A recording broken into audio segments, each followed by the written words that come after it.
പാക്കറ്റിൽ വരുന്ന പുട്ടുപൊടി വെച്ചിട്ട് സോഫ്റ്റ് പുട്ടുണ്ടാക്കുന്ന ഒരു വീഡിയോ ആണ് ഇന്ന് ചെയ്യാൻ പോകുന്നത്. Welcome back to Laisa's vlog. പുട്ട് തയ്യാറാക്കാൻ വേണ്ടി ഞാൻ എടുത്തിട്ടുള്ളത് നമ്മുടെ ഒരു ഫാമിലി ഫ്രണ്ടിൻ്റെ പ്രൊഡക്റ്റായ ഫ്രഷ് മെയ്ഡ് പുട്ടുപൊടിയാണ് എടുത്തിട്ടുള്ളത്.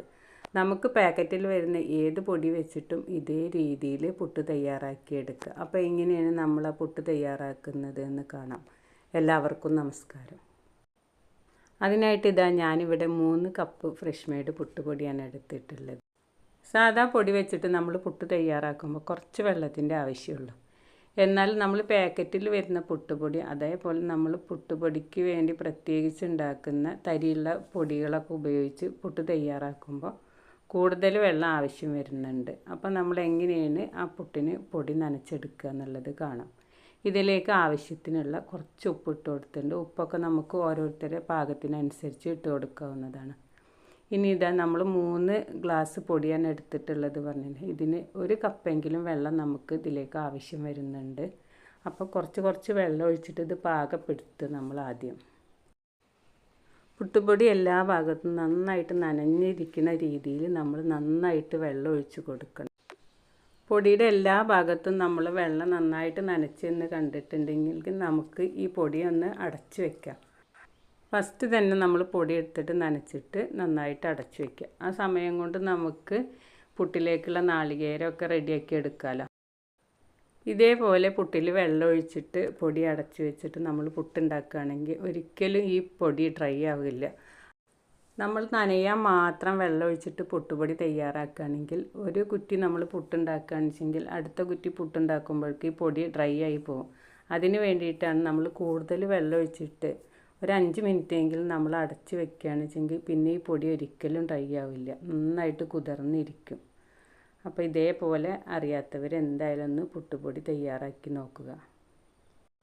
നമ്മൾ പുട്ടുപൊടിയിൽ വെള്ളം ഒഴിക്കുമ്പോൾ ഇത് വെള്ളം കൂടുതലാവുന്നൊന്നും വിചാരിക്കേണ്ട ആവശ്യമില്ല. അത് കുറച്ച് കഴിഞ്ഞാൽ ഡ്രൈ ആവുന്നതാണ്. അതുകൊണ്ടാണ് കൂടുതൽ വെള്ളം ചേർക്കുന്നത്.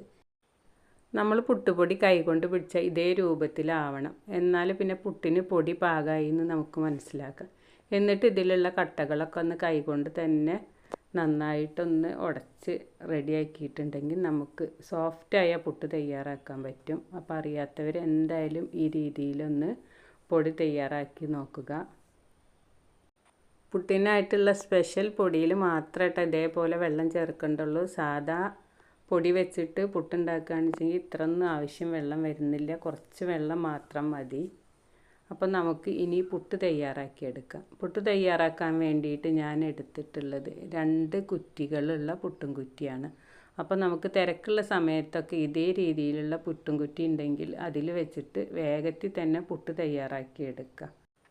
കൂടുതൽ ആളുള്ള വീട്ടിലൊക്കെ ആണെന്ന് ഇങ്ങനത്തെ പുട്ടും കുറ്റിയാണ് നല്ലത്. നമുക്ക് പെട്ടെന്ന് തന്നെ പുട്ട് റെഡിയായി കിട്ടും. ഇതൊരുപാട് വർഷങ്ങൾക്ക് മുന്നുള്ള പുട്ടും കുറ്റിയാണ്. ഇതേപോലെ ആൾ കൂടുതലുള്ളപ്പോഴും തിരക്കുള്ള സമയങ്ങളിൽ മാത്രമാണ് ഇത് എടുത്തിരുന്നത്. എന്നാലും യാതൊരു കംപ്ലൈൻറ്റും ഇല്ല. പുട്ടും കുറ്റിക്ക് നമുക്ക് സുഖമായിട്ട് പുട്ടുണ്ടാക്കിയെടുക്കാൻ പറ്റും. പുട്ട് തയ്യാറാക്കാൻ വേണ്ടി 3 ഗ്ലാസ് പൊടിക്ക് ഒരു നാളികേരം എടുത്തിട്ടുണ്ട്. ഇനി നമുക്ക് ഈ പുട്ട് തയ്യാറാക്കിയെടുക്കാം. അപ്പോൾ ഇതേപോലത്തെ പുട്ടും കുറ്റിയിൽ പുട്ടുണ്ടാക്കുമ്പോൾ 2 കുറ്റിയിലും ഒപ്പം നിറച്ചിട്ട് ഒരേ സമയത്ത് തന്നെ നമ്മൾ ഫ്ലെയിം ഓണാക്കി കൊടുക്കണം.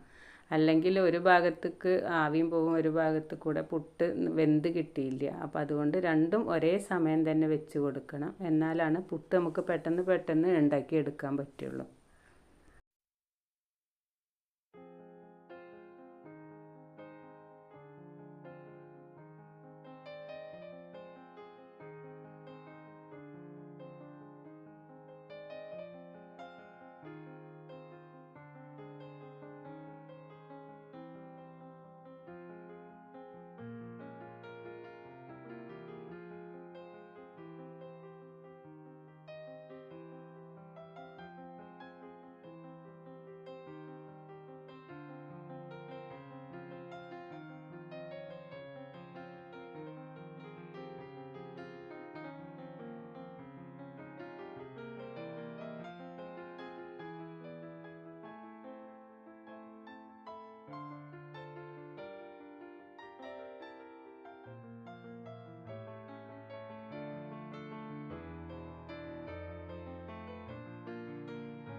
നമ്മൾ പുട്ടൊക്കെ ഉണ്ടാക്കിയെടുക്കൽ കഴിഞ്ഞു. അപ്പോൾ ഇതേ രീതിയിൽ പുട്ടുപൊടി നനയ്ക്കാൻ അറിയാത്തവർ എന്തായാലും ഒന്ന് ചെയ്ത് നോക്കണം. പൊടിയിൽ കുറച്ച് കൂടുതൽ വെള്ളം ഒഴിച്ചിട്ട് ഒരു 5 മിനിറ്റ് അടച്ചു വെച്ചാൽ നമുക്ക് നല്ല സോഫ്റ്റായ പുട്ട് കിട്ടും. ഇതേപോലത്തെ പുട്ടും കുറ്റിയും കൂടെ ഉണ്ടെങ്കിൽ എളുപ്പത്തിൽ തന്നെ നമുക്ക് പെട്ടെന്ന് പുട്ട് റെഡിയാക്കാൻ പറ്റും. അറിയാത്തവർ എന്തായാലും ഒന്ന് ട്രൈ ചെയ്ത് നോക്കുക. നിങ്ങൾക്കെൻ്റെ വീഡിയോ ഇഷ്ടമായെന്ന് കരുതുന്നു. വീഡിയോ ഇഷ്ടമായ നിങ്ങളെൻ്റെ ചാനൽ ആദ്യമായി കാണുകയാണെങ്കിൽ സബ്സ്ക്രൈബ് ചെയ്യാനും ലൈക്ക് ചെയ്യാനും മറക്കരുത്. ഇതുപോലുള്ള നല്ല വീഡിയോകളുമായി വരാൻ ദൈവം അനുഗ്രഹിക്കട്ടെ. Thank you.